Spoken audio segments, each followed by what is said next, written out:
କଳାହାଣ୍ଡି ରେ ତାଣ୍ଡବ ରଚିଲା ବର୍ଷା ଧସିଲା ପାହାଡ଼ ଖସିଲା ପଥର ଧରାଶାୟୀ ହୋଇଗଲା ବଡ଼ ବଡ଼ ଗଛ ନଷ୍ଟ ହୋଇଗଲା ହେକ୍ଟର ହେକ୍ଟର ଚାଷ ଜମି ବର୍ଷା ପାଣିରେ ଭାସି ଜଣେ ମୃତ ଜଣେ ନିଖୋଜ ହାତୀ ନଦୀରେ ବନ୍ୟା ପରିସ୍ଥିତି ଲଘୁଚାପ ଜନିତ ଲଗାଣ ବର୍ଷା କାରଣରୁ ଜିଲ୍ଲାର ବିଭିନ୍ନ ଅଞ୍ଚଳରେ ଧନଜୀବନ ନଷ୍ଟ ହୋଇଯାଇଛି। କେସିଙ୍ଗା ବ୍ଲକ ଠେମରା ଗାଁରେ ଚାଷ ନଷ୍ଟ ହେବା ସହ 10 ଘର ଭାଙ୍ଗି 4 ଜଣ ଆହତ ହୋଇଛନ୍ତି। ମଦନପୁର ରାମପୁର ବ୍ଲକ ଦେଢସୁଲି ପଞ୍ଚାୟତକୁ ସଂଯୋଗ କରୁଥିବା ମୁଖ୍ୟ ରାସ୍ତା ଉପରେ ଭୂସ୍ଖଳନ ଘଟି ବିରାଟ ପଥର ପଡ଼ି ରହିଛି। କୁଆମୂଳ ରାମପୁର ବ୍ଲକରେ ହେକ୍ଟର ହେକ୍ଟର ଚାଷ ଜମିରେ ବାଲି ମାଡ଼ି ଯାଇଛି।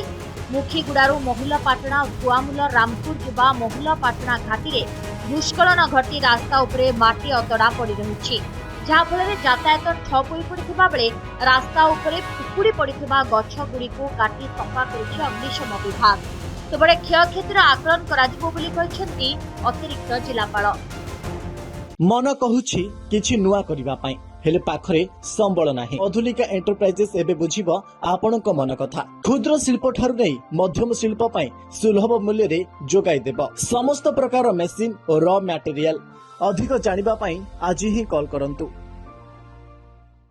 काना गुटे तो आसला धोफी कर घुरी घुरी करी और पूरा कला धुआं ही कर जनता गैस फाटले बोले जनता धुआं नहीं हसी के संता ही करे सस करे आसला में काना आसु छे के कार गाड़ी एतकी आवाज रे आसु छे बोली के आमे जानी भी नहीं थई के हमर जीवन रे भी नहीं जानी पारी थई कि अंता हवा बोली के आसी करी तो पूरा हमर 3टा बखरा रो हार्वेस्टर सब उड़े करी हमर झिया से न थिला से झिया ऊपर पड़ी गला ताके पास्टिकुड़ी हॉस्पिटल भी नेलु।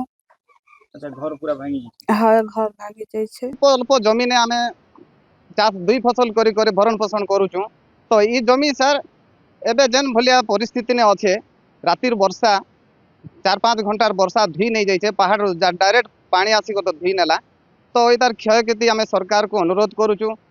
राजस्व विभाग के प्रशासन को आम अनुरोध करूछु जे आकलन करंतु आरो क्षतिपूरण दिया जाऊ से गरीब परिवार बा चाषी मान को। 5-6 जगह वाटर लगिंग है आमर तहसीलदार बीडीओ आ म्युनिसिपालिटी एरिया रे ईओ माने भी सब जाइकर एटा करूचंते। आमर विशेष किसी क्षयक्षति हैनी, केवल केसिंगार ठेमरा जो पास्टिगुड़ी पाखरे गोटे आजबेस्टस उड़ी जाइतला सेटा भी इमिडिएट बीडीओ तहसीलदार जाइकर तांको गोटे स्कूल घर को आनी करी तांकर माने सब प्रकार व्यवस्था करा हैचे सेटा भी ठीक हो गलानी। आ जूनागढ़ रे गोटे वाटर लगिंग हेइतला सेटा भी हमरो ठीक हो गलानी। सेपटे रायगड़ा जिलार गुणपुर रे देखिबाकु मिलिछि समान स्थिति। सगड़ा आबड़ा कुटासिंग टलना अंचल रे अविश्रांत वर्षा कारणरू नाଳରେ बन्या पानी आसी अनेक चाष जमी उजुड़ी जाइछि। एकाधिक स्थान रे कंक्रीट सेतु को संलग्न करथुबा रास्ता धोई होई जाइछि। घटनास्थल रे उपजिलापाल पहुंची स्थितिर अनुध्यान करबा सह कुटासिंग सगड़ा रास्ता रे धोई होई जाइथिबा रास्ता को स्वाभाविक करबा पई पदक्षेप नेथिले। गतकाली गुणपुर विधायक सत्यजित गमांग और कोरापुट सांसद सप्तगिरी शंकर उलाका पहुंची स्थितिर अनुध्यान करिसेंती।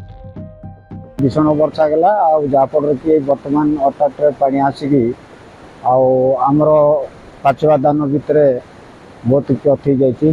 पथर आ बाली सब पकई देती जहाँफल बहुत असुविधा होमें बचार कि ना। हठात मत फोन आसिले एमती जिन गुड़ाक हो सागे सागे से फोटो गुड़ाक मु वीडियो आ तहसीलदार सहित सेयार करी से खाली विजिट कर आज एमपी सार आमपी सार सहित मो निर्वाचन मंडल कुटासिंग रहा आम व्यक्तिगत गस्त करूँ जहाँ क्षयक्षति अच्छी आम देखू देखला अलरेडी एमपी सार भी कलेक्टर सहित कथा मुझे कथा से आसवे आ जहाँ क्षयक्षति तार गोटे चिठा बाहर करके कौन पदक्षेप ने आलोचना।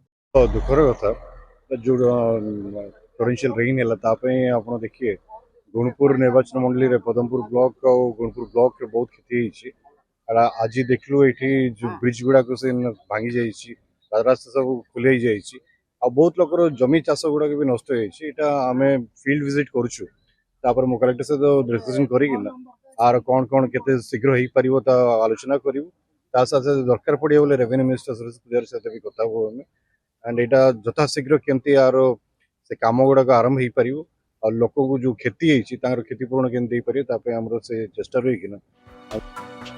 लगाण वर्षा कारण हेक्टर हेक्टर फसल उजुड़ी जाइछि। क्षयक्षति आकलन करी चाषी को क्षतिपूरण जोगाई देबाकू दाबी होइछि। कलाहांडी विकास षडंगी गुणुपुर जनार्दन महापात्र रिपोर्ट नंदीघोष।